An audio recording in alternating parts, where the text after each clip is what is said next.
This is NBK, nothing but Knicks. When Sim passed the assist, you know that it's #1 show that breaks down the game. If you can't play defense, stay out my way. Dribble the ball, come down the lane. 5 seconds on the shot clock, who gon' win us the game? You wanna hear Nick updates and trade rumors? Postgame reviews, this the place to tune in. So tell a friend just to keep the ball moving. Like the page if you feeling the movement. Every game we coming to win. Give us a sub like a player that came off the bench. This is NBK, nothing but Knicks.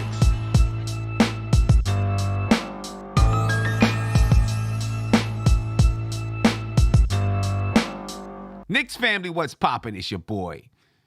Well, ladies and gentlemen, the New York Knicks, for all intents and purposes, were eliminated by the Atlanta Hawks once again from the playoffs, this time from the play-in. And I know the Knicks probably weren't going to get there anyway, but for all intents and purposes, folks, the Hawks did it again. Because if the Knicks wanted to stay in contention, they needed to win this game. But now, they're 6 games behind the Atlanta Hawks with 10 games to play.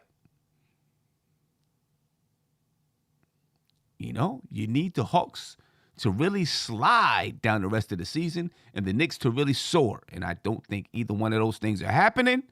So, ladies and gentlemen, the Hawks did it again. They eliminated the New York Knicks from the playoffs, play-in, whatever you want to say. In my opinion, this was a pivotal game for the Knicks if they wanted to stay in contention. But they did not. So, I think you can call it a wrap. I got my man Cornerstone Kev in the building. I'm going to ask Kev to even up the camera a little bit, center himself before we get started. You know what I'm saying? I'm a stickler for those type of things to make sure, he's still not center, Kev. There you go. Get yourself right there in the center. Make that thing look right. And we're going to get this thing, on the pop. And now all I can see is his peanut head. You know what I'm saying? Come on, man. Come on, Kev. Let's get it there. Let's get it rocking. In the bedroom. Kev, what's popping, man? What's going on, man? Nothing too much, man. Salute to the chat. Yeah, man. I can't call it. I can't call it. I'm not. Of course, we can't blame Randall tonight. That's for sure. We can't do that. Well, I'm sure there's some people who are trying to. Oh, of course. What I saw in the game was a lack of ball distribution, a lack of, I think, too much selfishness, too much. They weren't moving the ball like we saw what Atlanta was doing. Now, don't get me wrong, Trae Young is an assist machine and everything, even though he'll get his as well. But when you're coming down, coming down the court, you don't have to just take all the shots, yourself. Swing the ball around. I mean, that's what Atlanta was doing. They were swinging the ball around, and then that's how got hot. Yeah, the one thing is, you're missing a key piece. Your game changes. You know what I'm saying? But they were playing well at points throughout the game. You know what I'm saying? They were playing well, and the ball was moving, and guys were getting shots at specific points of the game. And the Knicks actually shot well for the game. Right, but I'm talking about towards the end. Like RJ was thinking that he could take anything he wanted, himself. And Burks was kind of doing the same thing. Quickly was doing, the same thing instead of, working it around so they can get a shot because they had the lead. And then it was dwindling until finally, they got the lead. Then we tied it up. It was going, back and forth. And then finally, Bogdanovich hits was it Bogdanovich or Trae hitting the first 3 to put them up 3? I don't even remember. Okay, well, either one of them. Both of those guys were killing it, though. Yeah, but the dagger in the heart was Hunter hitting that that corner 3 because then that put him up 6. I think it was maybe a buck something left in the game, and the way our offense was stagnant, I just kind of knew that it wasn't going to happen for us. Yeah. So Yeah, it made it a tough game, and and here we go with this stuff. Pyro Poppy, he said, would have lost by 20 with Randall. Sadly, I actually I no, disagree. no, You yeah, know, yeah, I do too. I do too. disagree. This loss has nothing to do with Randall being Yeah, there or not being there. To be I honest with you, kind of think the Knicks could have if he won this was game even yeah, though he wasn't there. The Knicks still could have right, won the game. You know exactly. what I mean? But it wasn't. I mean, saying that they would have lost by 20 with him there, I disagree. They beat him 3 times No, already with him there. So, but the Knicks exactly. could have lost this game. I mean, I'm sorry, Yeah, they did lose. They could have won this basketball game, yeah, regardless if literally. Randall was there or not. The Knicks could have won this game. I do. We They had a got nine cold point down the lead. stretch. They couldn't get Yeah, stops. They couldn't get the timely stops though. That was yeah, the big issue to me. They couldn't get yeah. timely stops down the stretch when they needed them. You know what I'm The saying? other And, thing, and, and, yeah, big threes all yeah. down all over the fourth quarter. Big threes And the by the Atlanta Hawks. 50 shots as well. The 50 balls. Because they would shoot and miss, and you expect us to get the rebound, but then it would bounce off, or Capella would tap it, and then they would get Yeah, either they would get a new shot clock, or put it up and then hit. yeah, yeah. So Yeah, tough loss for the New York Knicks, man. Let's go down the box score. I see somebody ask me, what's my excuse for Thibodeau tonight? I have no excuse oh, for Thibodeau. I don't know what you want me to say.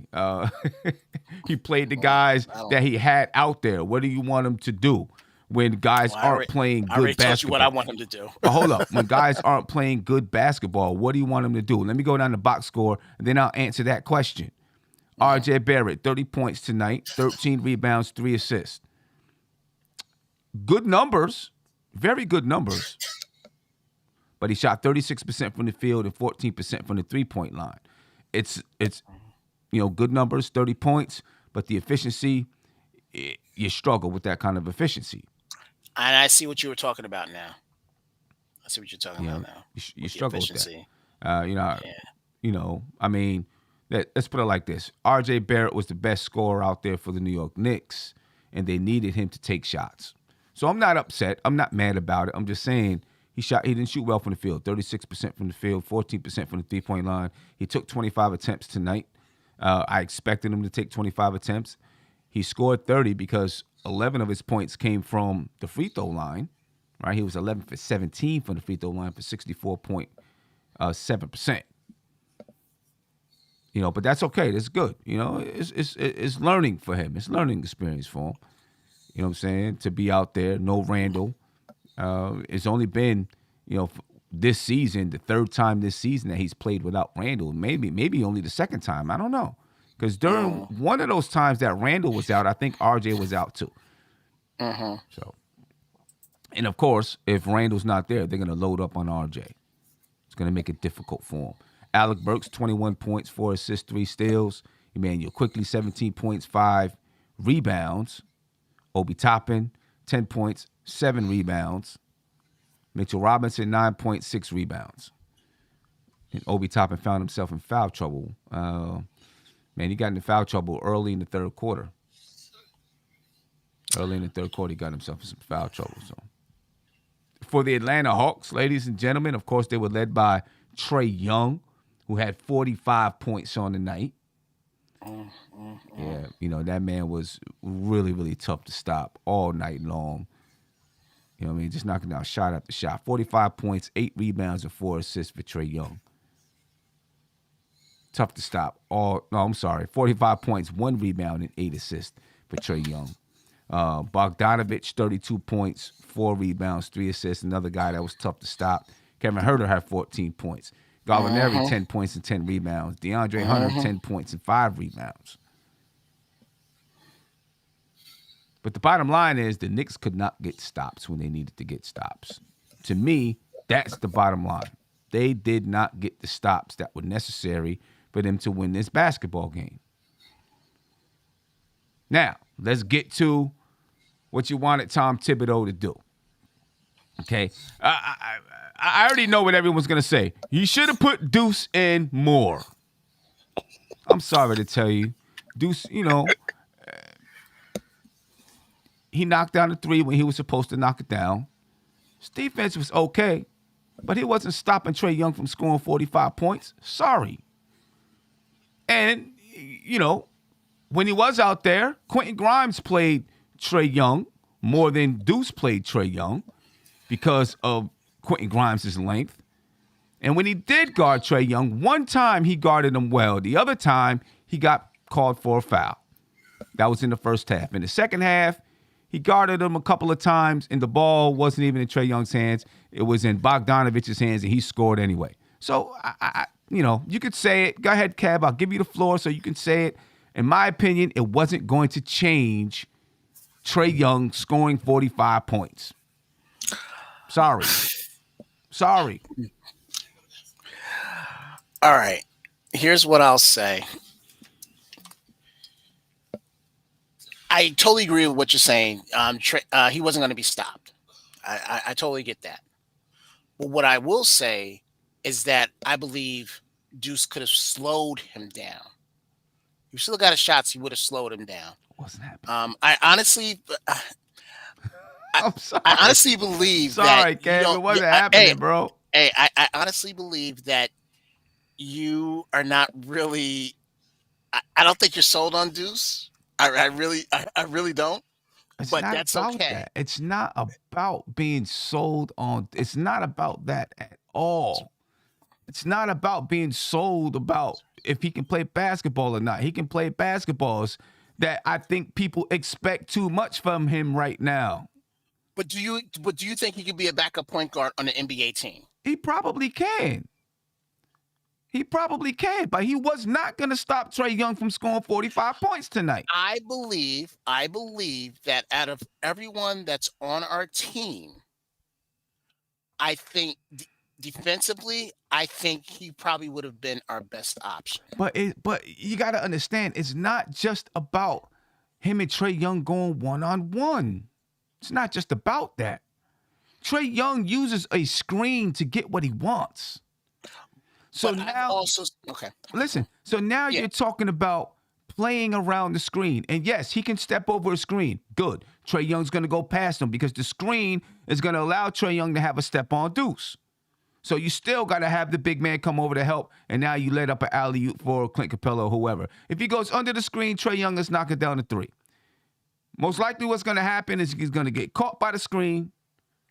It's going to be a switch, and Trae Young's going to go one-on-one against Mitchell Robinson or Taj Gibson or whoever it is. It's not just Deuce guarding Trae Young. It's not. It's not just Quentin Grimes or R.J. Barrett or Alec Burks. It is a team thing because they use a team concept to get them free. You don't see Trae Young going one-on-one with players all the time and breaking them down. Every once in a while. But for the most part, he's coming off of screens. He's coming off of screens. 1, 2, 3 screens. You know what I'm saying? And so it's not just Deuce that has to guard him. And there were plenty of times when Deuce was on Kevin Huerter, right? Because of either a switch or Tom Thibodeau liked having Quentin Grimes on Trae Young because of the size difference. Because Trae Young is 6'4". Deuce is 6'1". There's a size difference there. So I don't know what people, people are going to say, oh, Tom Thibodeau did it again. What did you want? You wanted him to play Obi down the stretch. Obi had 5 fouls, and he wasn't really playing great. He scored his points because he got a couple of fast breaks and a couple of alley-oops. He was rebounding, though. For people who like plus-minus, Obi Toppin was a -10, the worst on the team. So if that's what you're complaining about, sorry. Right? He was a -10. If me, I'm not a plus-minus guy, but for those who are, there you go. The only 2 people that were positive in the plus-minus for the New York Knicks were Emmanuel Quickley and Quentin Grimes. Here's a situation where I do hold some stake in the plus-minus because everybody else was negative. Only 2 players were in the positive. So you know that those two players should have been out there on the floor. Quentin Grimes wasn't. If you want to say Tom Thibodeau made a mistake because Quentin Grimes wasn't on the floor, okay. I can dig it. But he wasn't giving you point production. Alec Burks was. So if you wanted him on the floor instead of Alec Burks was giving you point production. IQ, he should have been on the floor because he was balling. He gave you point production. He gave you 17 points. He's playing decent enough defense. So what were the mistakes that Tom Thibodeau made besides Quentin Grimes? I mean, besides Miles McBride. That's what I want to know. What were the mistakes? Well, my opinion, I think he should have stressed more of moving the ball. That's my down the stretch. But how do you know he didn't? That is something that you can't determine whether or not he did or if he did. You don't know if he. Well, you heard it from what's the name? From Nate McMillan. Right. I mean, only because he was mic'd up. Right. So I agree with you on that. You don't know. As a matter of fact, the only thing you do know is that he yelled at RJ Barrett for not passing the ball. Yes, I did see that. You are totally right. That's the only thing. That's the only thing that I know. He yelled at RJ Barrett, and RJ Barrett was like, looking like, "Come on, man, what you want me to do?" Yeah. So what else did you want him to do? Because you don't know if he told him to move the ball or not. You can't determine that. The only thing you can look at is things that happened on the floor, adjustments that could have happened on the floor. That's all. That's it from me. So I see Pyro Poppy said playing Taj in crunch time. So did you want him to play Obi Toppin? You wanted him to play Obi Toppin in crunch time then, right? That's basically what he's saying. He wanted him to play Obi Toppin in crunch time. Obi Toppin, for those who like, the plus minus, was a -10 tonight. It's not like he was doing anything great.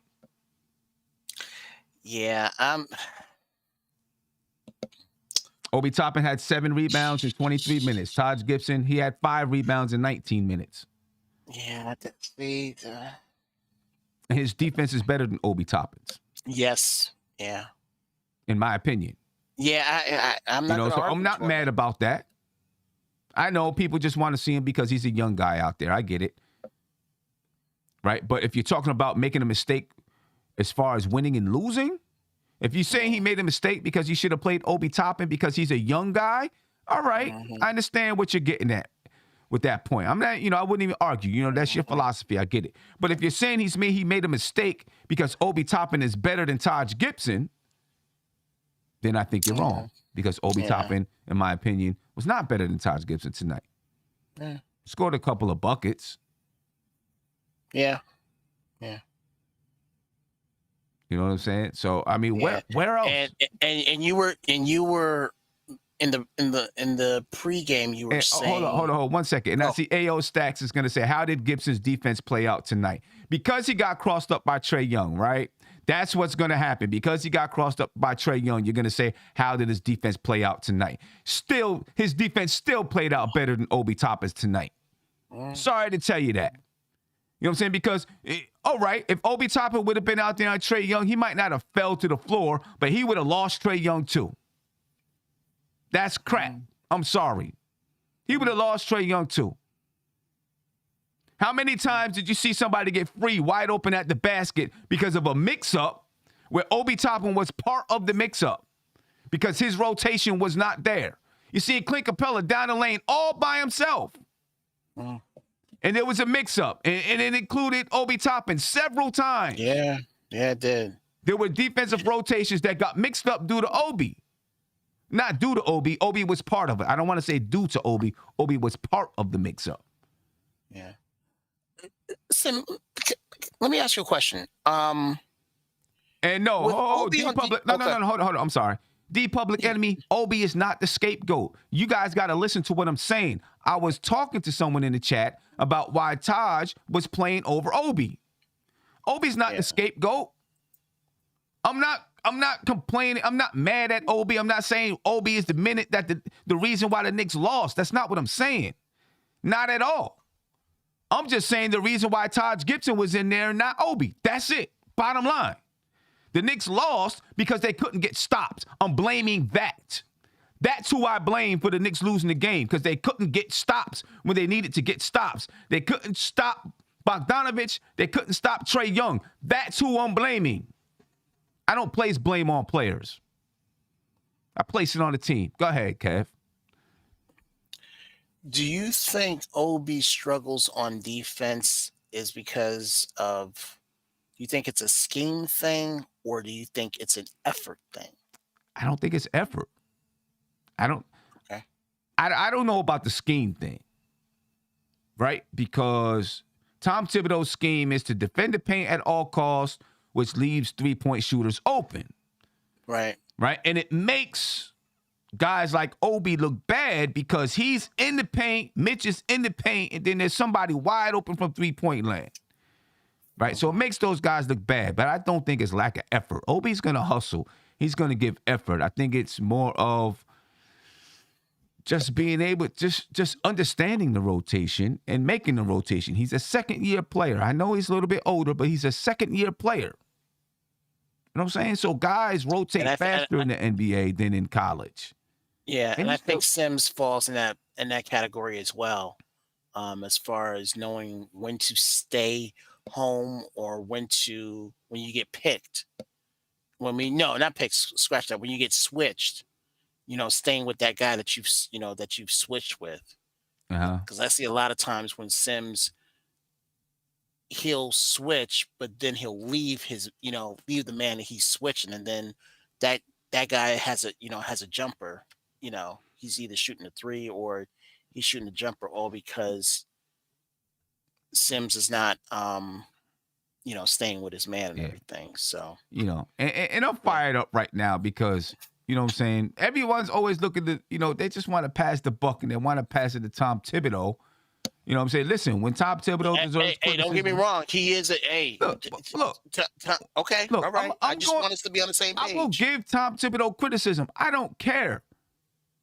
I don't care. I have no favorites. I have nobody paying my rent or passing me a check under the table or nothing like that. All right. You know what I'm saying? The Knicks the Knicks are not a sponsor of the show. I know I play the post-game shows and I tell people to subscribe to the website, but the Knicks are not a sponsor of the show. I promise you that. Okay, James Dolan ain't, giving me a call like, hey, I need you to say this or that. I'm just calling it the way, although, I would advise people to go buy some of MSG stock. But that doesn't mean that I am, friends and in cahoots with James Dolan. You know what I'm saying? But I'm just saying, I'm going to just call it like I see it. You know what I mean? And I don't know. Listen, anytime you coach the basketball game, you might blunder. You're going to have some blunders. But I don't see that he did anything so egregious tonight that you could say that's the reason why the Knicks lost the game. Bottom line, the Knicks couldn't get stops. Bottom line, they couldn't get stops. They could not get the necessary stops to win this basketball game. And to me, that's the reason why they lost. And you could say, well, you should have had Deuce in there. Deuce wasn't going to stop Trae Young. It needs to be a team thing. Bogdanovich was killing us in the fourth quarter. Yeah. Where was that defense at? Yeah. Right? Yeah. You know what I'm saying? So it's like, Bogdanovich had 13 points in the fourth quarter. Right? Trae Young took 4 shots in the fourth quarter. 4. Bogdanovich had 13 points in the fourth. So who was guarding Bogdanovich? Why was he free? Who was stopping Bogdanovich? You know what I'm saying? That's all I'm saying. And I'm not trying to place blame on one single player. It's a team thing. The team couldn't get the stops. Caller, you live. Tell me your name and where you're from, please. Hey, how you doing, Sam? It's Tony from Harlem, way of Florida. Tony, what's going on, man? How you feeling? Hey, Tony. Hey, I'm not feeling great, but it's terrible the way the Knicks play with everyone's emotions. Like, you should not be disconnected to it, but we are. We can't help it, man. Tell me about it. I'm with you on that. Brother. It's ridiculous, ain't it? Like, my wife looked at me and was like, "Is this what it feels like to be a Knicks fan?" I'm like, yeah. It's ridiculous, right? The Knicks lose, we start arguing with each other. You know what I mean? Fighting with each other and all kinds of stuff. Yeah, she saw me go in the kitchen and grab a bottle of beer. She's like, "Oh God." I bet. Hey, caller, you're lucky because I was cursing It's up not the even storm Friday. and the missus told me to keep quiet. Yeah, man. When I watched the game, and I wish they had Nate mic'd up so you can hear what he was telling the guys on the Hawks. I know they're never going to do that, but I wish they had Tibbs mic'd up. Because when the Hawks were down, what I heard Nate say to them is, listen, we had 19 assists in the first half, and now we only got 1 in the second. Yep. We got to move to our third and fourth option. He told his guys, we need to move the ball. Mm-hmm. I just envisioned Tibbs on the other side. Give it to RJ. Just give it to RJ. Nah, I don't think so. I don't think so. I don't think so. I mean, I don't think so. Yeah. When I look at it, I watched when we watched the playoffs last season, they got one-dimensional. I'm not saying it's RJ's fault. I'm not pointing at one player saying this is what he did wrong. But I watched Quigley pretty much say, all right, I'm going to move this ball. I'm going to hit these shots. I'm going to break up this defense. And then in the last 6 minutes, the offense just looks so vanilla.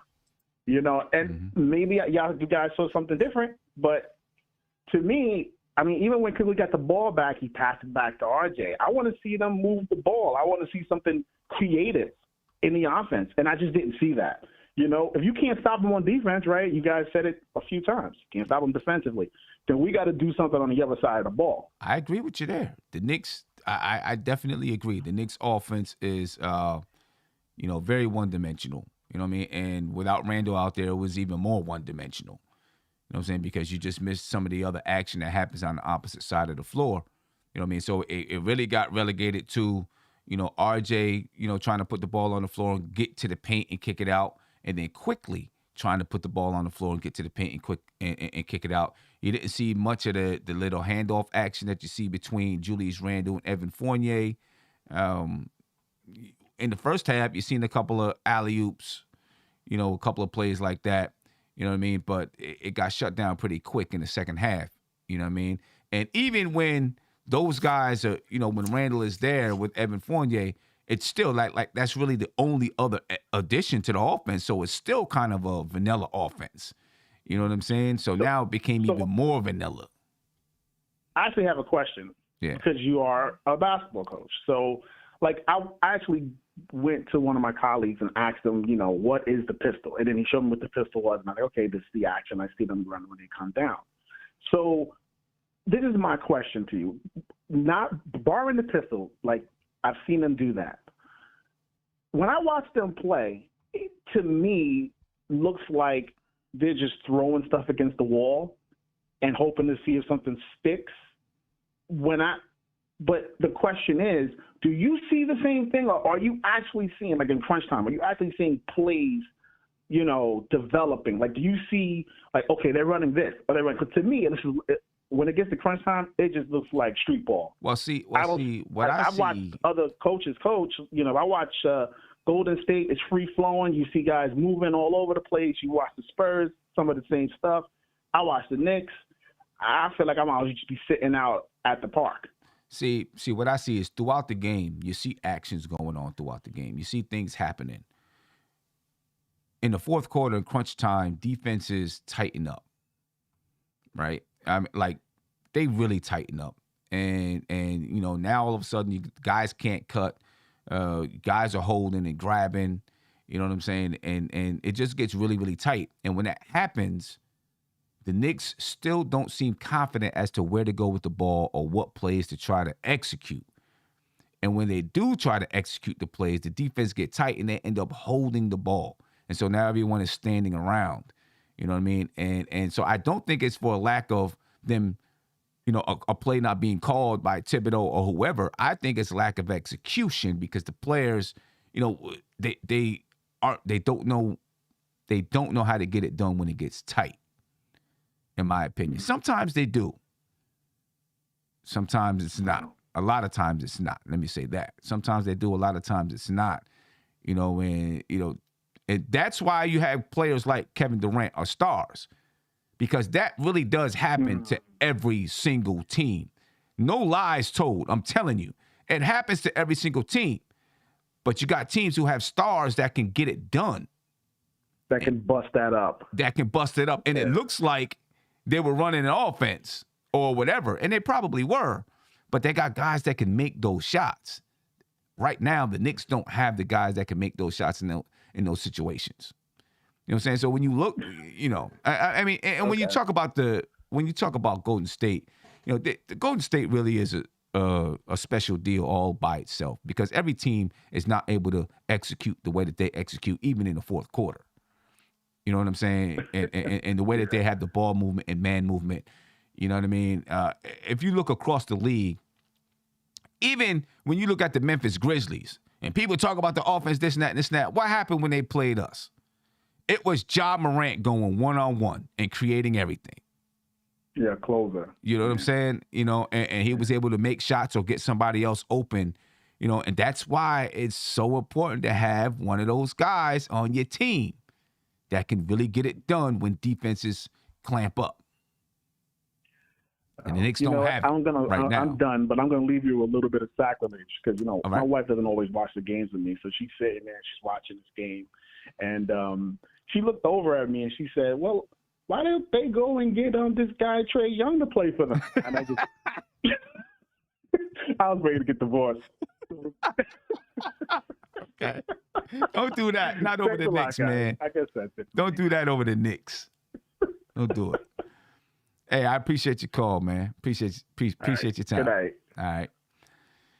Yeah, Kev. I don't know, Kev, man. You know what I'm saying? I'm not trying to absolve Tom Thibodeau. I'm glad he called in. You know what I mean? And help break the ice a little bit, because I was getting frustrated. I don't even know who I'm frustrated at. I'm just frustrated at the Knicks, I guess. But just stay frustrated with me, bro. I mean, the thing is, when I hear stuff like this, Kalo Hendricks, thank you for the super chat.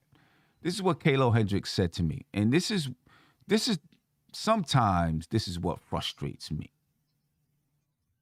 All right, because it's not this black and white. RJ couldn't score in the fourth because Taj wasn't getting any attention from defenders. Another loss on tips. Right. I mean, because Taj wasn't getting any attention from defenders. I don't think that's it. Mitch ain't getting no attention from defenders. Taj can score better. Taj Gibson had what? Well, he didn't have no points. Taj Gibson was 2 for 4. He had 5 points. He played half the amount of minutes as Mitch and scored. He missed that chippy. He missed that chippy. Yeah, scored, just about as many, points as Mitch. That's not it. And then I see someone else who said Randall put Taj Gibson on Trae Young. He didn't put Taj Gibson on Trae Young. Right? That's the type of stuff I'm talking about. That gets me frustrated. Wow. He didn't put Taj Gibson on Trae Young. The Atlanta Hawks caused a switch, and Randall had no choice but to be on Trae Young because they executed a screen and roll and made a switch. You know what I'm saying? So people want to place the fault on Taj Gibson now because Taj Gibson was out there in the fourth quarter when Obi Toppin, in my opinion, was going to do no better than Taj Gibson. But Taj Gibson is a better defender and has experience playing in those situations. Now, so if people want to argue that Obi should have been out there for the experience, I'm with you. And if he was, I'm cool with that.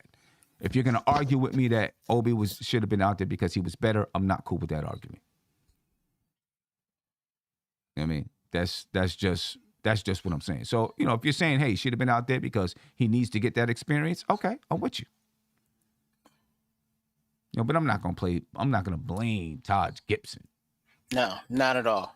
Or the fact or the fact that Tibbs put him out there. Right. Because we all have seen Taj Gibson be successful, highly successful in the fourth quarter. Taj Gibson hasn't played in a few games. Energy was probably there. We've all seen Taj Gibson be successful in the fourth. But here's my question, Sim. How much longer are you going to try to go with old reliable? Because that's what I consider him and Derrick Rose, old reliables. Yeah, I mean, they are. You know what I'm saying? I guess until he feels they're not producing, you know what I'm saying? I mean, right now, I'm pretty sure that they looked at I'm hoping that they looked at this game and said, this is the one, right? We beat the Atlanta Hawks. We're 4 games behind, and, you know, we feel they maybe feel like they have a chance. Now they're 6 games behind the Atlanta Hawks. They got to know, you know, you have a 0.05% chance or something like that of making it. You know what I'm saying? Because you really need the Hawks to slide, and then the Knicks got to almost go undefeated for the remainder of the season just to get into that spot. And that's not going to happen. I don't think they could beat Charlotte. I don't think they could beat Miami. I think they play Charlotte twice in this stretch. You know what I'm saying? So it's not happening. You know what I mean? So now maybe the Knicks also in the last couple of days circled this and knew, hey, this is that point. And, you know, maybe you see them do a few different things down the stretch. But, yeah, I don't know. It's amazing, man. It's amazing because, I mean, me, you, and the rest of the crew went to the first game. We thought it was the start of something, you know, good. And, you know, it's nothing but. Yeah, that's true. That's true. Looking at the game stats, ladies and gentlemen, the Knicks lose 117 to 111. The Knicks got out-rebounded 43-41, right? That was one of the keys. Had to rebound the basketball. Had to rebound the ball. They got out-rebounded 43-41. Not because R.J. Barrett wasn't on the boards. R.J. Barrett had 13 boards tonight. He hit the boards. But Mitch wasn't on the boards tonight. Right. Mitchell Robinson had 6 rebounds tonight. 5 of them were offensive rebounds, but the Knicks needed more rebounds from Mitchell Robinson tonight. The Knicks needed Mitchell Robinson to have one of those big nights. They needed him to have one of those big nights. And I want to give a shout out to my guy, Andrew Nash. He gave me a super chat earlier in the game preview. And, you know, I think this super chat right here and what he said actually pertains to talking about Mitchell Robinson. He said there aren't that many premier centers in the league. So the 85 to 90% of matchups he should win. And it's up to the coach to adjust and play small ball if Mitch is not playing well. Mitch wasn't playing that well tonight. He had a couple of plays, right? He had a stretch where he played well. And, you know, he got some big rebounds and a couple of dunks and some things like that. But for the most part, Mitch tonight wasn't really playing that well. You know what I mean? He wasn't hitting the boards like the Knicks needed him to hit the boards. And I think that was an issue. And then, obviously, he went 1 for 6 from the free throw line. The Knicks, as a team, only shot 53.8% from the free throw line. That's a problem. Because they left points on the board from the free throw line. He sure did. But that's been the recurring theme for us. Well, that's been all season long, right? It's been all season long, leaving points on the board. Knicks only 20 assists on the night, 26 assists from the Atlanta Hawks, 12 steals for the Knicks, 7 for the Hawks, 4 blocks for the Knicks, 5 for the Hawks. The Knicks only 13 turnovers, the Hawks only 14. The Knicks shot well from the field, 48.8% from the field, 38.2% from 3, but only 53.8% from the free throw line. The Knicks missed 12 free throws. If you make half of the free throws that you missed, you win the game. Well, you're tied. You're tied, right? If they make half, they miss 12. If they make 6 of those, they're tied. I think Mitch missed all of his free throws tonight. He was 1 for 6. 1 for 6. Yeah, he was 1 for 6. But, you know, I mean, you know, when Mitch gets to the free throw line, it's like a bonus. Right. You know what I'm saying? You're not relying. You know Mitch doesn't shoot well. You're not relying on him to shoot well. He's not one of your primary scorers out there on the floor. So when he gets to the line, it's a bonus. RJ was also 64%. But really, but here's the thing. It was only RJ and Mitch that got to the line. Yeah, that's a problem. You need more people getting to the line. Only RJ and Mitch got to the line. Right. Yeah. When you look at the key matchup before the game was R.J. Barrett and Trae Young. Yeah, we know who won that one. Yeah, I mean, listen, R.J. tried. You got to give it to him, but Trae Young had 45, R.J. had 30. 13 rebounds for R.J., 1 for Trae Young, 8 assists for Trae Young, 3 for R.J. But here's where it really gets, this is where it really hits the fan. R.J., 36% from the field, 14.3% from three, and 64.7% from the free throw line. Trae Young, 52% from the field, 46.7% from three, and 85.7% from the free throw line. Yeah, that's what stars do. That's the difference right there. When RJ next year, maybe the year after, when he is that efficient every night, you already seen when RJ is efficient, he can drop 44, 45 points. We've seen that already. You know what I mean? So we'll be patient. RJ's going to get more efficient. He's only shooting like 41% from the field this season, but he's going to get more efficient. I truly believe that, after, maybe not next season, maybe the season after, RJ's going to be shooting 48% from the field. I truly believe that. I do. I believe it. You believe that, Kev? I do. Yeah. I think he will. Definitely do. I think he will. So, but that was the matchup of the night. Obviously, Trae Young won that matchup, ladies and gentlemen. All right. And not only did Trae Young win it, but the Atlanta Hawks won the basketball game. Yeah. Do you think DeAndre Hunter did do you think he was a factor in RJ not scoring over 50 like I thought he would? Yeah, he's a factor. He's definitely a factor. You know what I'm saying? He's listen, he's a good defender. He's a good basketball player. He's a good defender. So he was definitely a factor. Okay, so let me ask you this. In your opinion, why was Atlanta so ready to get rid of Reddish and not him? Why were they ready? Well, Cam Reddish asked for a trade. Oh, he asked for it. It was just quiet and it was silent. Nobody really knew about it. He asked for the trade at the beginning of the season. Okay. Right. Okay. And so, that's the reason. That's the reason why, right there. Okay. You know what I mean? Because, there was just a glut of forwards in his spot. And, he wanted to have an opportunity to play.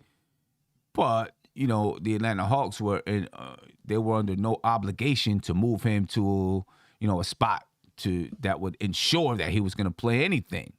So he ended up coming to the Knicks, who also had a glut at the same wing spot.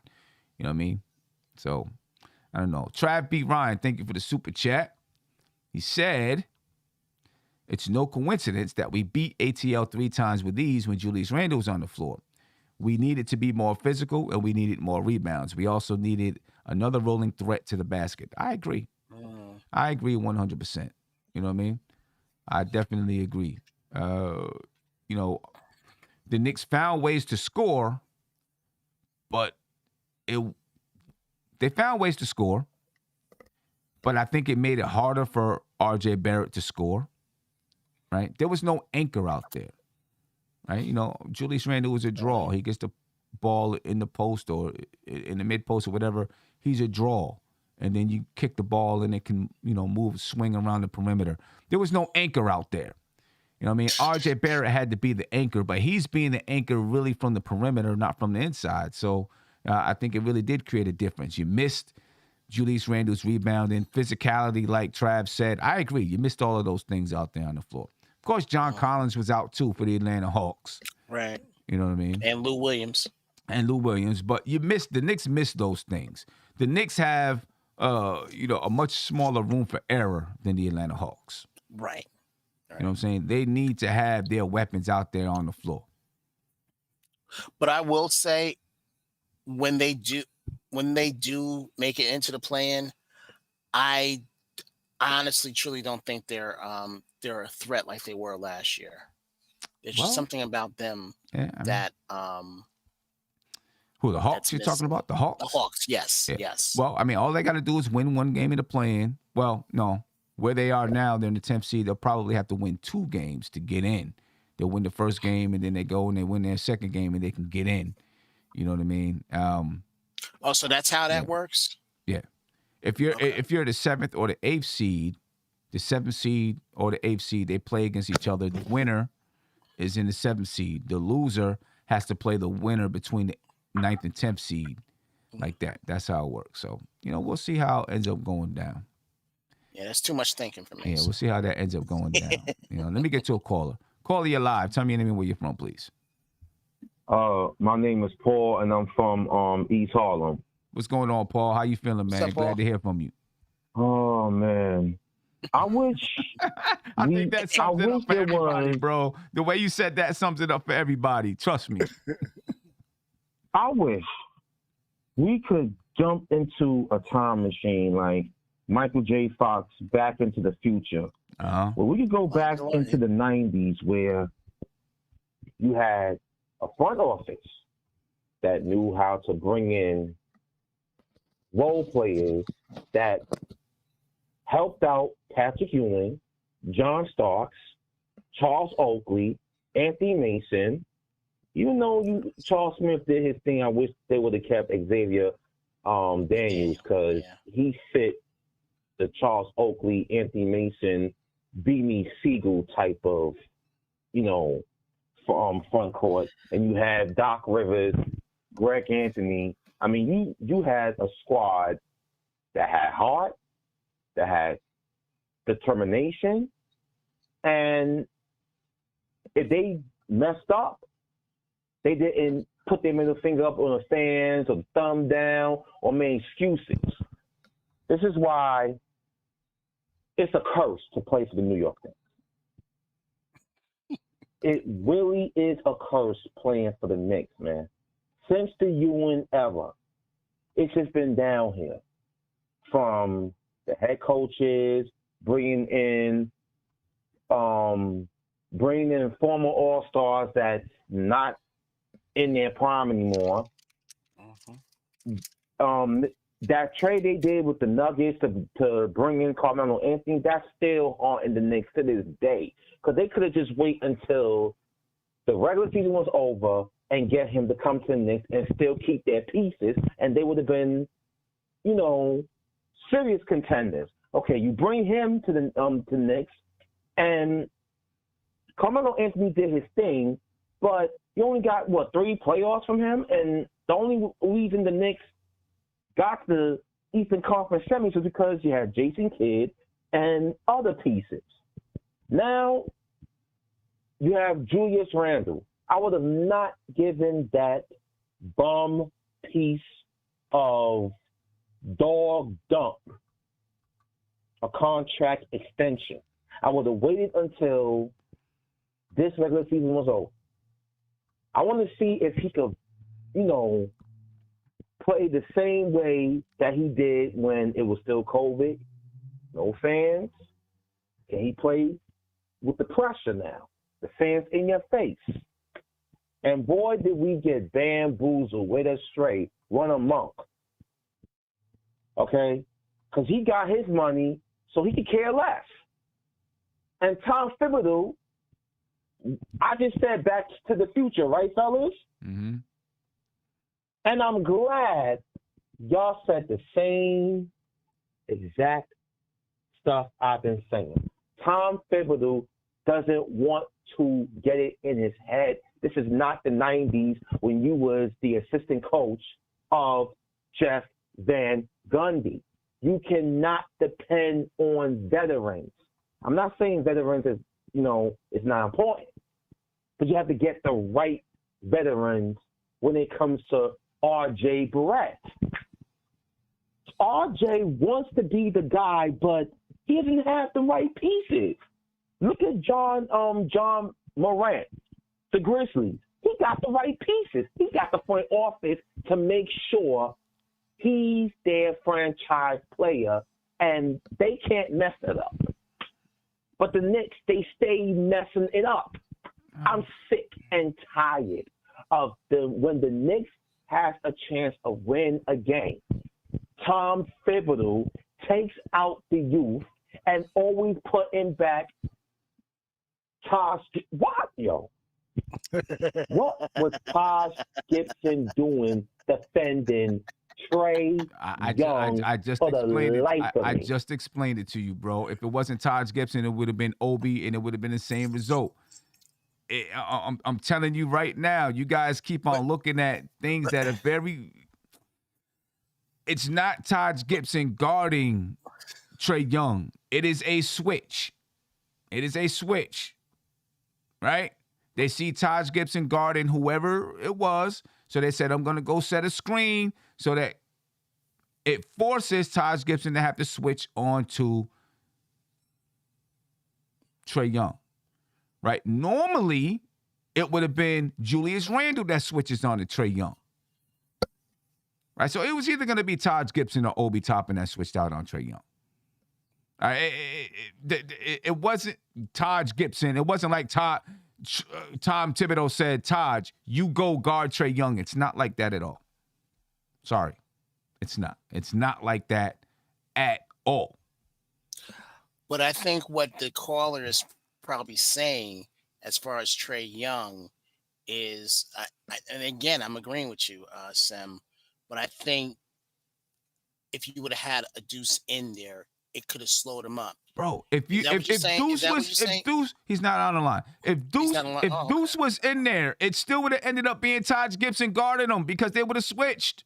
That's what I'm trying to tell you. So since he's off, you as a coach, how would you defend that? What would you have told your team on defending Trae Young? What would you have told your team? I mean, there's really not much you can do because if you go under the screen, he's going to shoot the three. If you go over the screen, right, you're either going to have, if you go over the screen, you're going to have your big man hedge because your guard is going to be a step behind because he had to go over the screen. Trae Young is fast enough to get to the basket. Either way, you're going to be caught. You got to give up something. Right. You're going to have to give up something. Well, you know what I'm saying? Because you're playing someone who is very dynamic. You're playing someone who's very dynamic. So in either way, you're going to give up something, right? So you're going to hedge. You're going to have your guard try to fight over the screen, which Deuce, maybe he could fight over the screen, but then Trae Young is going to have to step on him, and he's getting to the basket. On a night like tonight, the way that Trae Young was playing and shooting, it was going to happen. So, everyone's going to look at that Taj Gibson was out there and got crossed up by Trae Young. It's not like Tom Thibodeau told Taj Gibson to guard Trae Young. That's not what happened. Right. So don't even come on, man. Yeah. Come on. That's not what happened. What I didn't like, I will say this. What I didn't like was him taking those deep threes. Like, as if I'm a player, if I know he's capable of doing that, I would have been up on him more. And if he gets by me, you can't, Kev. If he's way out, if he's that far out and you stay up too tight on him, he's going past you with all kinds of room. You know what I'm saying? Well, that's what makes it so tough to guard him.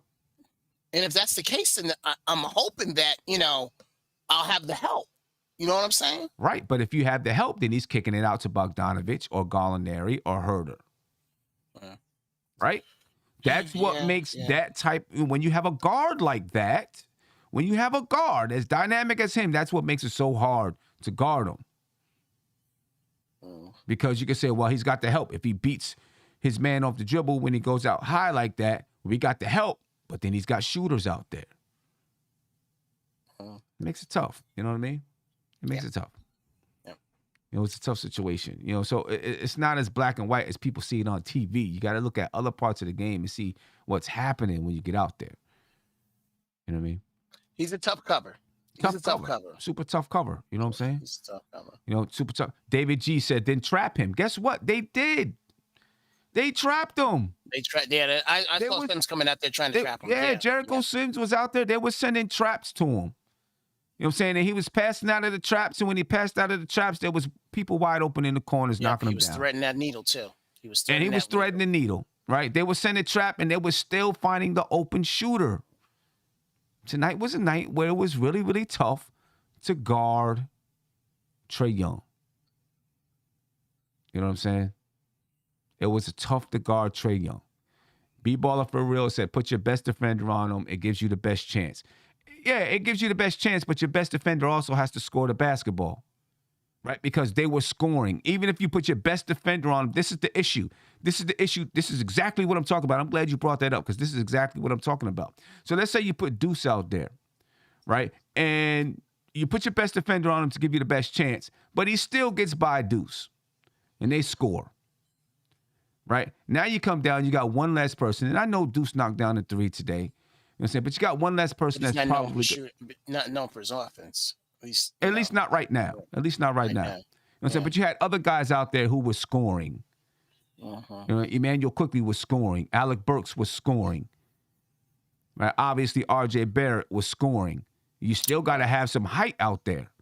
Right? So if you got Emmanuel Quickly and RJ Barrett and Alec Burks, who were all scoring the basketball because you had to try to score with this team the best you can. You know, now you only got 2 positions left. Right. You know, and you know, Deuce, I mean, we haven't seen him score the way that you hope that he can score in the NBA. Let's just say it like that. You know what I'm saying? I'm not saying he can't. I'm just saying you haven't seen it. And I don't think his defense was going to be the type of defense that's going to lock up Trae Young to the point where you don't have to, you know, where it negates the scoring. I just don't see that happening. You know what I mean? That's why, you know, people, I mean, everyone's good. Every game, every single game, you know, and 2 tiers in the bucket said force the drive. Kev just brought that up. So you force him to drive to the basket, and when you force him to drive to the basket, RJ Barrett has to help in, or Emmanuel Quickly has to help in, or Obi Toppin, or whoever's in the game, Alec Burks, they got to help in, and then now they're kicking it out to shooters. We've seen DeAndre Hunter hit a big 3 in the 4th quarter. Obviously, Bogdanovich hit a big 3. You got Gallinari out there. You got Kevin Huerter out there. You got shooters that he can kick it to. And he's a very, very good passer. Yes, he's got the handle. He's got the handle, and he's very good passer. So on a night like this, when he's scoring like that, it just makes it tough. Just makes it tough. You know what I'm saying? That's all I'm saying. You know, that's all I'm saying. All I'm saying is, you know, everybody wants to place the blame in one area, and for the most part, with the way that Trae Young was playing tonight, I don't see that the Knicks were going to make any other adjustment as far as the rotations were concerned that was going to win them this basketball game. Wake up, Kev. I don't see any. I don't see any other adjustment that Tom Thibodeau was going to do that was going to win them the basketball game. But you know what? I can point to some things that are just straight up factual, because everything else that I'm saying is opinion. It's my opinion that there wasn't an adjustment that was going to change. It's somebody else's an opinion that there was an adjustment that was going to make the change. I'll just point to some facts. All right? The facts is this. The Knicks missed 12 free throws. That's a fact.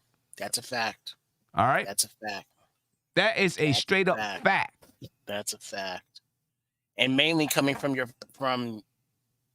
center and your quote unquote leader of the team, pretty much. Yeah. I mean, and then the Atlanta Hawks, they made 22 free throws. So they made the Atlanta Hawks made their free throws. They made 8 more free throws than the Knicks did. Mm-hmm. And the Knicks had those chances to make free throws. And what did you say? If they hit like at least six of them, that we were tied? Well, the Knicks missed 12. If the Knicks make 6 of those 12 that they missed, the game is tied. Right? I mean, you can look at that right there. They shot 53.8% from the free throw line. So if Mitch makes all his 4 and RJ makes like at least 2 or 3 of them. Yeah. So David G said, and who's that on? So who is it on that they missed the free throws? It's on the player. Oh, that's on the player. That's on the player. The players that shot the free throws. That's who it's on. Yeah. That's who it's on. You know what I'm saying? Mitchell Robinson, 1 for 6. RJ Barrett, 11 for 17. It's on those guys. Yeah. Especially RJ, because he was the one that was scoring, getting the calls and, trying to score the ball. Yeah. And listen, people are going to say I'm placing the blame on RJ. I'm not placing the blame on anybody. No, it's a team. Right? It was a team thing. But RJ, 36% from the field. You're getting the shots. Make it. Right. Right? You lost by 6. So if they make 12, if they make 6 of the 12 free throws that they make, the game is tied. Mm-hmm. Right? Mm-hmm. If RJ shoots a little bit better from the field, maybe the game is different. Yep. So, while we're looking at, and opinions of, what Tom Thibodeau could have done, right? The facts are we could have made some shots from the free throw line. And maybe RJ could have shot better. And again, I'm not blaming RJ. I'm just speaking what's factual instead of what's opinion based. Those things are factual. Now, was it hard for RJ? Yeah, it was a little bit tougher for RJ because he was the focal point tonight. So it makes it tougher. He's the focal point. Focal point. He was the focal point. He's the focal point. Yeah. You know what I mean? So, it was going to be tougher. In the first half, he was getting to the cup, and they were like, no, this is not happening in the second half. So they made it a little bit tougher for him to get to the cup. Now, when he went to shoot, he had 3 or 4 hands in his face when he went to shoot the basketball. Just made it tougher for him. And that's okay. I'm not upset that RJ only shot 36% from the field and 14% from 3. I'm not upset with it at all because he's learning how to be in that situation, how to be in that position. That's what's going to happen when you learn. He's just going to get better at it. But those are things right there. I seen Bro Ishmael said, so are you saying that there's nothing the Knicks could have done to win? No, I'm saying that if they made their free throws and we had some scoring in some other places, we had a better opportunity. Have a better opportunity. That's a good phrase. A better opportunity to win. Good phrase. Yeah, you go, Kev. The point guard skills coming out from Union College. From Union County Community College. I'm about to go look up that 1991 roster. Wow. I'm gonna go look up that 1991 roster. I'm gonna bring it up on it. If I find a picture, I'm bringing it up on the show. So you better be prepared. Did they take team pictures? Yeah, we did in my first year, and then in the second year we took it because we were going to the regional championship. So okay, yeah, that's what's up. Yeah. That's what's up. Yeah, because I know obviously the internet wasn't like it is back then. No, you know what I'm saying? Not. So I don't know if they. What was the internet back then? We weren't even thinking about it. We weren't even thinking about no internet, right? Yeah, for real, for real. That's pretty dope, man. Though. That's pretty dope. Anyway, ladies and gentlemen, the Knicks, the play-in is done, folks. Uh-huh. It is done. The play-in is done. You can forget about it. You can forget about it, man. The Knicks. It's tough because when you really look at it, we were on a ride last year. But when you look at it over the last 3 games, the Knicks had a golden opportunity, man. They really had an opportunity because they beat they lost to the Utah Jazz, but on that same night, the Atlanta Hawks lost. Yep. Right? If the Knicks would have won against the Utah Jazz, they would have been 4 games back. And then if they would have won tonight, they would have been 3 games back, and they would have been in it. But, they lost to the Jazz. Now they lost to the Hawks tonight. 6 games behind with just 10 games left. Can't see it happening. In your opinion, do you think last year was a fluke? Do I think it was a fluke? I don't think it was a fluke. I think the East got better. And I think that, obviously the East got better. And I think the additions that the Knicks made didn't pan out the way that they thought they were going to pan out. At least, I don't think they panned out. And then Julius Randle didn't play the same type of basketball. Uh-huh. You know what I'm saying? So I mean, if you want to call that a fluke, I don't know. I guess you can call it a fluke if you want to. I won't call it a fluke until next season. Right. Next season. That's fair. That's fair. You know what I'm saying? And I know people are going to say, oh, man, you're always the optimist. You're always this. But the reason why I'm saying that is because when you look at last season, the group that went out there on the floor, they had been together for a season.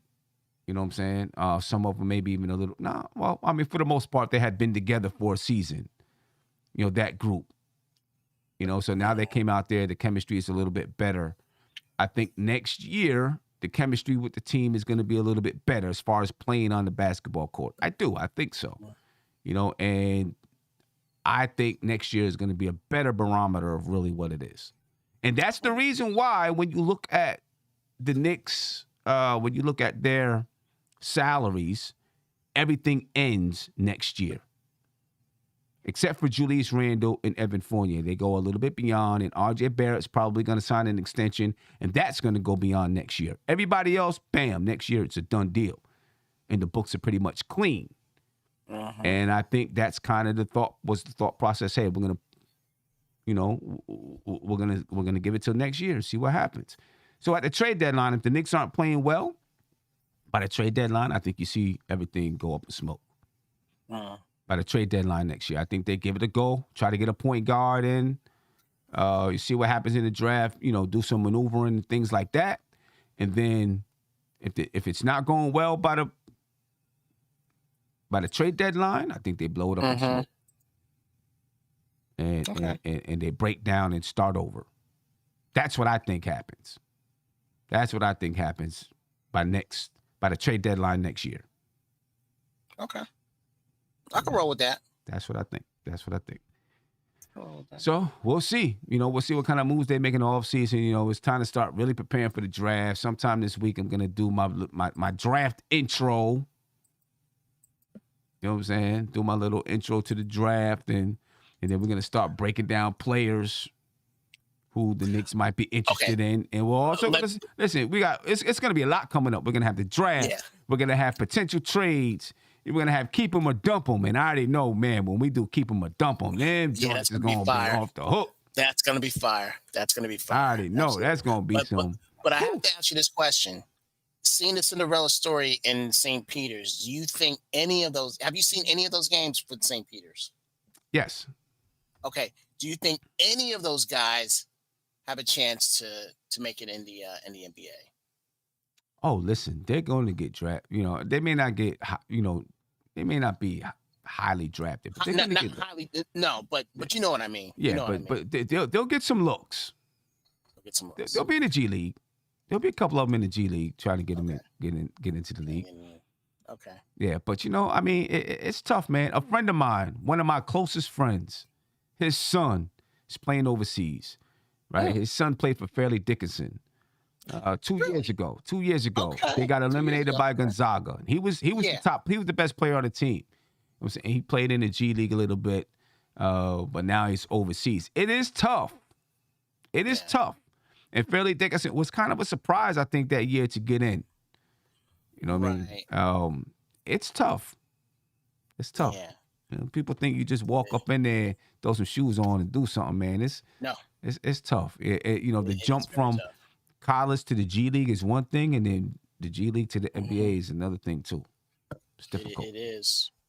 It sure is. It is very difficult, ladies and gentlemen. But yeah, we're gonna start getting into this college thing and breaking things down, and you know, figuring out what the Knicks are gonna do during the offseason. It's going to be an interesting offseason for the New York Knicks. Yeah, but you know what? We can look at all these draft, these draft possibles, and we'll still get it wrong because the organization will go another way. When we're thinking we should go this way, the organization will go, another way. And it's like all of that preparation and they pick this guy. Well, I mean, the thing is, but their preparation, that's who they probably prepared for, Cab. It's not like they're looking at the fans' preparation. They're not going to say, well, let me see what NBK is saying and then make my decision. No, they're going to make their own decisions, Cab. No, I mean, for instance, you and I got to say, you do an in-depth presentation of who's coming out at which position and who we should look at. And I always, admire that.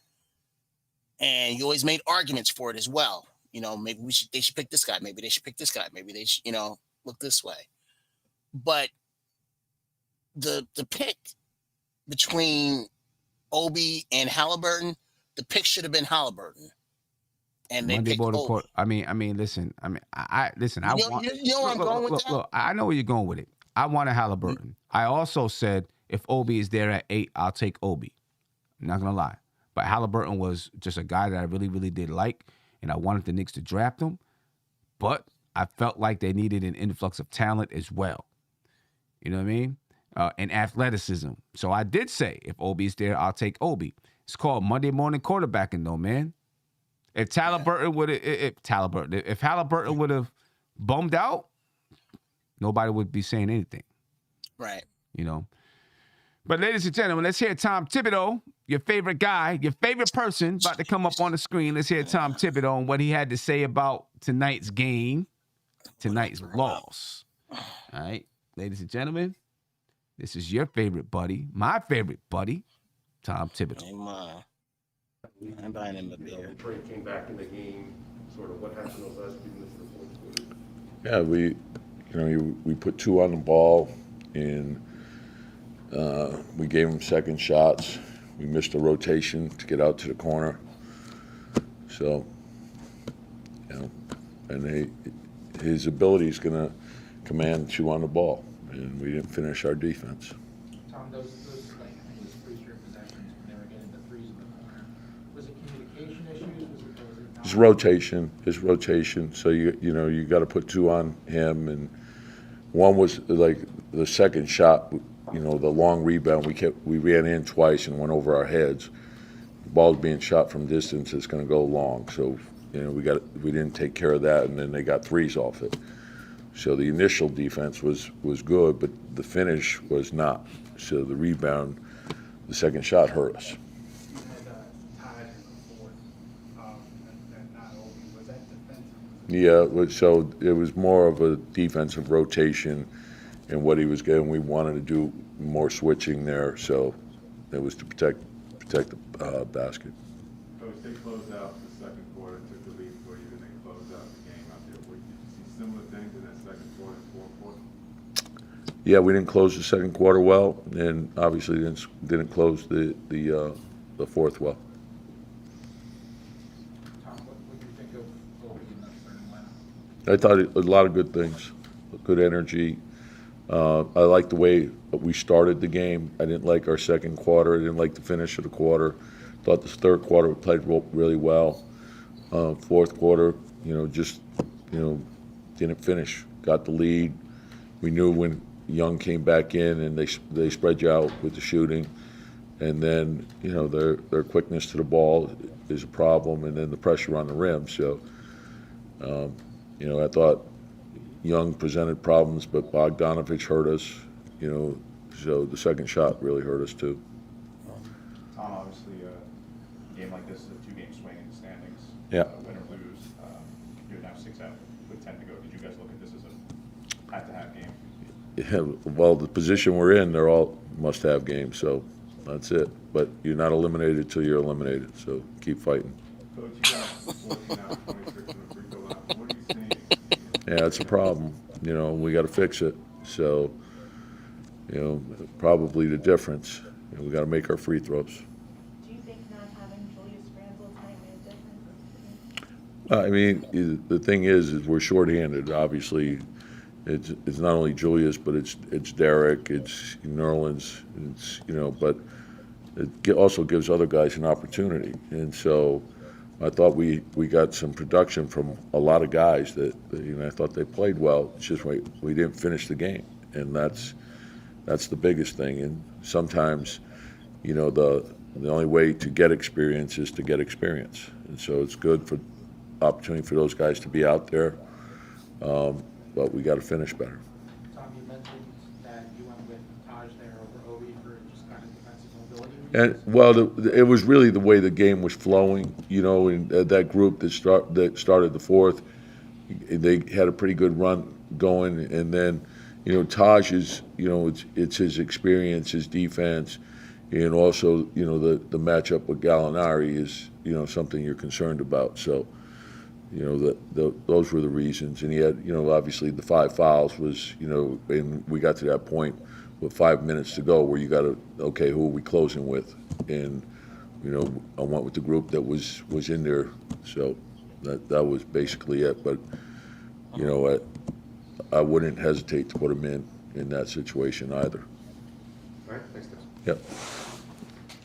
All right, ladies and gentlemen, that's Tom Thibodeau. And, of course, subscribe to the New York Knicks YouTube page. And as much as you guys, some of y'all think that, the New York Knicks are paying me, they're not.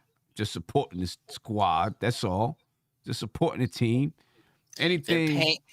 They're paying me because I'm Steve Mills. Remember that? I remember that. Anything, Kev, that you heard in there that you want to comment on? No. None. That's real. Nothing. Not a thing. Because I've heard it all before by him. He's going to keep using old reliable. And I couldn't even believe he brung up Rose in New Orleans. I was like, Did you hear what it, did you listen to what they were asking or what they were saying? They were just talking about the season and if not having Julius Randle there hurt tonight's game. And he said not having Julius, but also not, no Derrick Rose. Exactly. He was kind of just summing up the season. Which is a good point. You asked, was it a fluke? You do have to look at, you didn't have Derrick Rose for a good portion of the season. That definitely hurt. There's no doubt about it. Are you a Tibbs apologist? Are you telling me that not having Derrick Rose out there, that didn't hurt the team? Is that what you're telling me? No, not at all. Not at all. It did. It did. Yeah, it hurt. I mean, come on. It did. It did. It hurt. It did. You know what I'm saying? And Nerlens Noel couldn't stay healthy at all season long, and his shot blocking would have helped in the second unit. Yeah, it would have. All right? So, It would have. Those are some things that hurt the team. I'm not saying is a definite that the next season would have been different, but, when you ask, you asked earlier, was it a fluke? I think that's why I think, you got to see what happens next season. With some additions, of course, a couple of lineup changes, see what happens next season. And then, next season is a clean slate and go from there. I do think there's going to be at least three rotation guys gone for a point guard. That's what I think. I'm not saying I got any kind of inside anything. I'm just saying that's what I think. I feel real good about it, though. Rotation? You said three rotation? I believe there's going to be three rotation guys out of there for a point guard. For a move for Jalen Brunson or Malcolm Brogdon or something like that. That's what I think. Between those two that you just named, who would you want more? I don't know. It's a good question. Malcolm Brogdon is going to cost you a little bit more. Jalen Brunson, it might cost you less. He might cost you less. Yeah. But, he hasn't established himself as much as Malcolm Brogdon. And, of course, Malcolm Brogdon is always hurt. So, I think I was going to say that too. In this situation, I might just rock with Jalen Brunson because, he may not be as established as Malcolm Brogdon, but he's pretty close. He's giving you really good production on a decent basketball team, a playoff basketball team, although he's not the starting point guard leading it all himself. He hasn't proven. When I say not established, that's what I mean. He hasn't proven that he can be that guy. Okay, I'm gonna name one more player. What if Sexton is available? How much do the Knicks have to pay for him? Give up for him, yeah. You know what I'm saying? Because he's coming off injury. Mm-hmm. You know what I mean? So that's going to be, and I don't know. And it's crazy how, just a couple months can change my thought process. At the beginning of the season, I was all for it. Like, trade for this kid. He's only making $6 million. Let's get it done. Let's see what happens. But now looking at what the Knicks need, they need that guy that can really settle the team down. I don't know if Colin Sexton is him. You don't think he's that? Okay. I don't know. I don't know. That's if he brings that type of. That's legit. Yeah, I don't know if he brings that to the game. Legit. You know what I mean? That's legit. And so that's where I'm not sure. That's legit. I'm not sure. That's very, very legit. But they gotta go. They gotta go out and get somebody. Let's hear R.J. Barrett and Obi Toppin. And see what these guys talking about. out in Atlanta? I feel like they knew what they were doing. You know, they went to specific things and they made shots. You know, they went to their two guys that were hot and they closed the game out. RJ, beyond the obvious, with the fourth quarter when you guys were doubling Trae, what is just kind of what's the hardest part of trying to play team defense in that scenario? Just, you know, knowing the rotations, we got to get. We have to get to the corner. I think DeAndre made a three. Yeah, just stuff like that. Like when he gives the ball up, you know, we got to be there. Obi, how was that first start for you in the box? I mean, it felt good. I had to find my rhythm. Haven't really played a lot with these guys, so had to find my rhythm. And when I was out there, I was just playing basketball how I play basketball. So. You guys talk about all the time about how the reserves they just play faster than the starters do. The starters play more like half court. Part of the reason is because you play really fast. Mm-hmm. Do you feel like you try to infuse that energy into that first unit? Yeah, for sure. Like I know what I have to do when I'm on the court. Run the floor, catch lobs. If RJ throws it to me, I threw you one. No, I'm just kidding. You did. but I know what I gotta do when I'm out there. Bring a lot of energy, run the floor, and just have fun when I'm out there. So. Capella got the block on you. It looked like he fouled you. That was a foul. No, I'm just kidding. That was a good block. He timed it perfectly, but I'm gonna catch him one day, maybe. What'd you think of his finger wag? I talked to him at like halftime about that. I was like, "Don't do that again." He said, "My bad." RJ, you guys shot 14 out of 26 from the free throw line. Do you feel as though that's where the game could have turned? Definitely, you know, definitely. You know, I had a big part in that. But the crazy part is even with, you know, myself and, you know, us missing all those free throws, you know, we're still up fourth, still should have won the game. But, you know, I definitely take that upon myself. I got to do a better job. You know, as of late, I've been making my free throws, but today just, you know, it didn't go that way. Is there anything you guys could have done differently on Trae, or is it just he's that good? You know, like, Trae's gonna be Trae. I mean, he's special, of course. He's special talent. Also, you know, someone who has the ball all game is gonna score. You know, that's a given. But definitely, you know, shouldn't have had 45 or whatever he had. But you know, it's 3-1 series this year, so overall we did a good job. But you know, today was a tough one for sure. You know, I know you guys are taking it game by game, but with the season coming to a close, you don't have many games left. Is there a sense of urgency wanting to, you know, make that play? Been a sense of urgency all year. You know, sense of urgency all year. We just fight. That's what we do. And then, you know, we've been playing great basketball, honestly, especially since the All-Star break. But some of these games have slipped away. But there's nothing else we could do besides just get better every day. For either or both of you, tonight was HBCU night. Talk about the commitment that the NBA in general and the New York Knicks organization. Just answer two, bro. Just answer two. Go ahead. Go ahead, bro.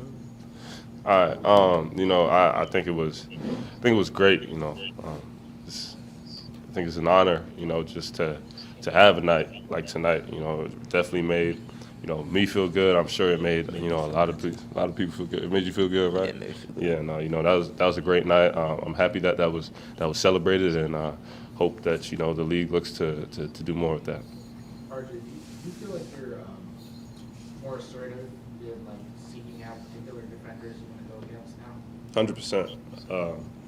You know, you know coming in who the weaker defenders are. You just try to go at them. After halftime, you guys came back and got the lead. What did you think was missing from that one versus fourth quarter?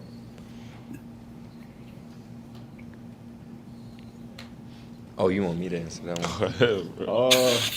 I just feel like the energy wasn't there. I just feel like we kind of broke down defensively, and and they executed their offense, and they played really good defense too. So I feel like they knew what they was doing going into the fourth, and we kind of slowed down, but we got to learn from it and get better for the next game. All right, thanks, guys. That's a great answer. Ladies and gentlemen, that's RJ Barrett. They are. Toppin. I got no words. Your honest opinion. Well, your honest opinion. Do you think my honest opinion? My honest opinion. Yeah. Obi looks like Ozone from Breaking.